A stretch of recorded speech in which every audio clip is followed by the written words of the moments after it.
Hello everyone, it's Wednesday the 19th of May and it's challenge day, and this week we have In the Dead of Night and we have charged hunters to help us on this one. This map set contains one of the hardest maps in any challenge map set, and that's Nightly Visitors. Well, it used to be the hardest map set. Not sure if Count Your Blessings has now overtaken that. And we'll see if any of the new heroes and weapons we have help to get through Nightly Visitors. There's a couple of tricks to a couple of these in Narrow Path and Emergency Evacuation. So I'll go through those when I get to those maps. But the first one I'm going to be going through is Deer in the Headlights. You've got to open 3 out of 6 boxes. They're all spread out. After the second turn, you start getting auto spawns in the top left and top right corner, and there's also an incoming.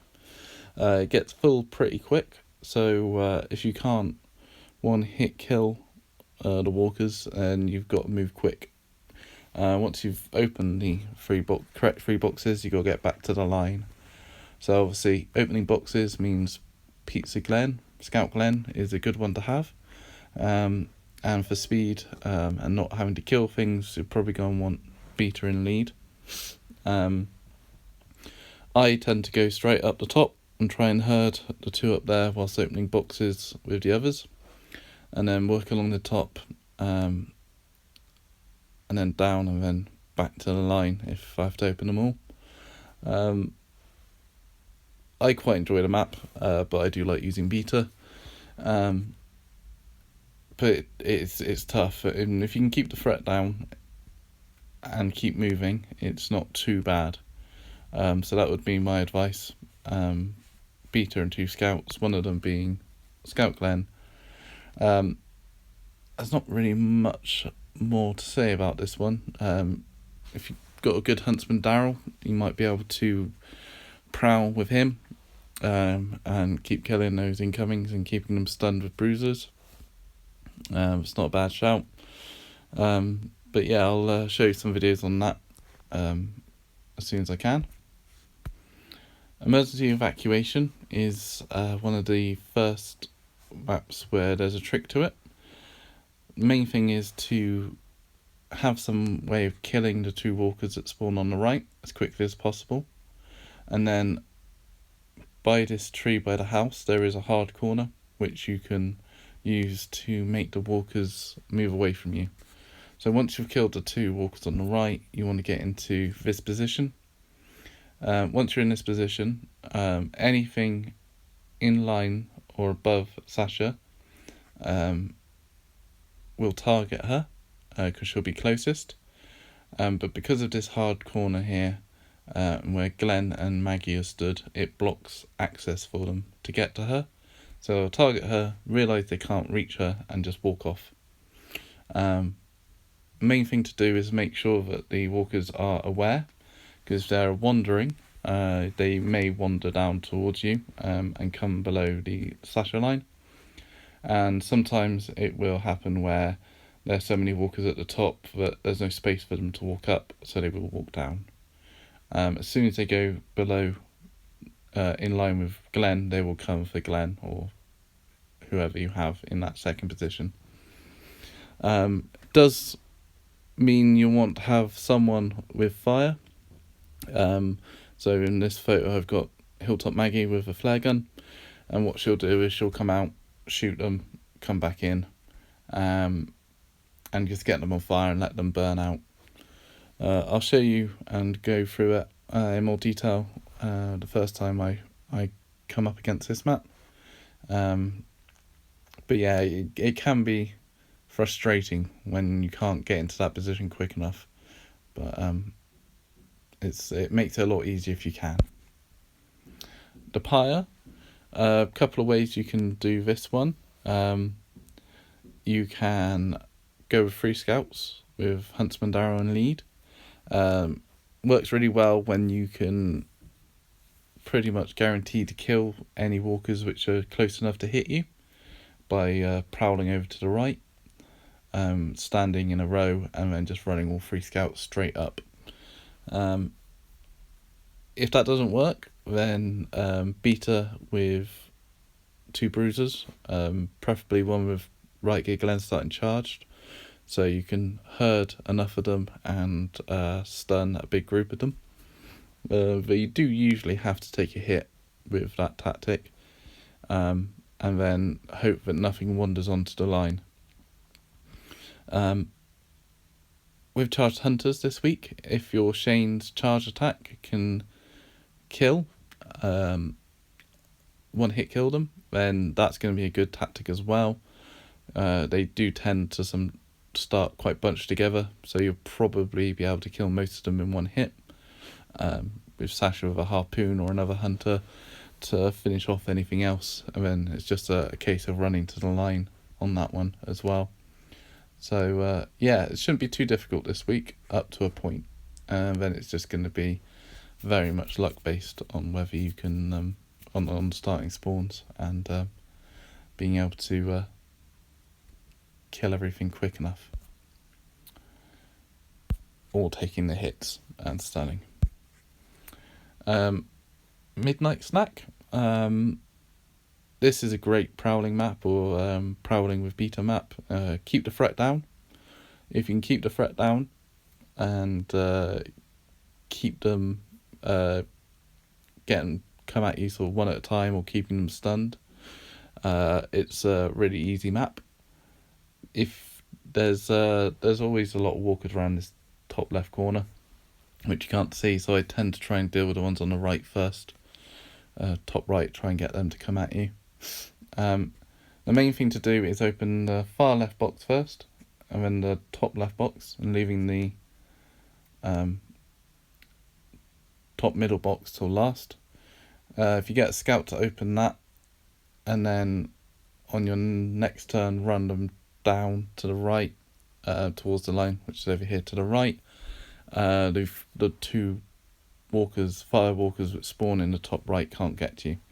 So it's just making sure you keep that threat down is the key to this one.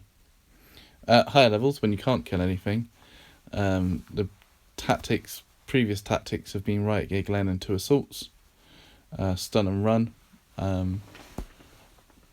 or just 3 assaults, or beater and 2 bruisers. Did I say 3 assaults? Didn't mean 3 assaults. 3 bruisers, or beater and 2 bruisers. There's a few ways of trying to get around it, and I'll show you a few of those, but for now just try and focus on keeping that threat down. And now we get to nightly visitors. Kill 2 tough tanks, and then get to the exit, which is on the far right. Incomings, and it used to be really difficult, because to kill the tanks you used to have to make threat.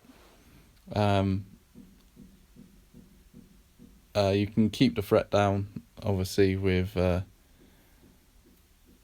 scouts and prowling with Huntsman Darrell, but at a higher level, when you're struggling to kill those tanks, it's a tough map. Will Yumiko help on this one? Possibly. Gonna want fire at high levels, I imagine, to kill those tanks. Could be a case of using Sasha Assault Shane, bunch them all up, explode them, and make a run for it. I hate it. It's a horrible map, and I'll try and show a few different teams and techniques for it. We'll have fun on this one. And now the last one is Narrow Path. This is the easiest map. It used to be really, really difficult until someone figured out a trick, which is if you stay on the starting line like this for 6 turns, I believe, nothing else will spawn in that middle room. Nothing else will spawn anywhere else until you start opening the fences. So the idea is stay on the line and kill the stuff in the middle room with you. Have someone with fire to kill everything in the right hand cage and the bottom right hand cage. Once everything's dead, you open the first gate and run with a scout or a shooter now, and run your other 2 survivors to the bottom right corner of the first room. Next turn, you can open the room, the third room, with the scout again, and run your 2 survivors down into there. You want to make sure they're charged, so that if anything comes in on the line, you can kill it. And then just run your scout or shooter down onto the exit. I'll show you in practice. It really is simple. Takes a while, especially at high level. But fire will help, as will charged hunters in clearing the initial room. The initial 2 in the room with you. So all in all, it's quite fun until you get to nightly visitors, and then it's a pain in the backside. Just to let you know, I'm hoping to go pretty much toolless on this challenge set. I'm going to see. I've got into a habit of using tools quite a lot, and I want to see if I can go back to not using them. I probably will use a couple of med kits just to save 3 stars early on, where I just can't be bothered to redo a map. But yeah, not planning on trying it without using any flares, grenades, blast grenades. Go back to how it was before, where if you scrape through 1 star, you were happy with it. So hopefully you won't see many videos of me using tools, because that mean I failed in my task of going tool free. Hope you enjoyed the video. I'll try and get my commentaries up as quickly as possible, particularly for the ones that have tricks. And if you haven't seen it already, I've also done a walk priority tutorial, which you can find on my channel, which shows how walkers attack. If you watch that one, it might make a bit more sense when it comes to the emergency evacuation commentary I'll do later. But thanks for watching, and good luck with the challenge.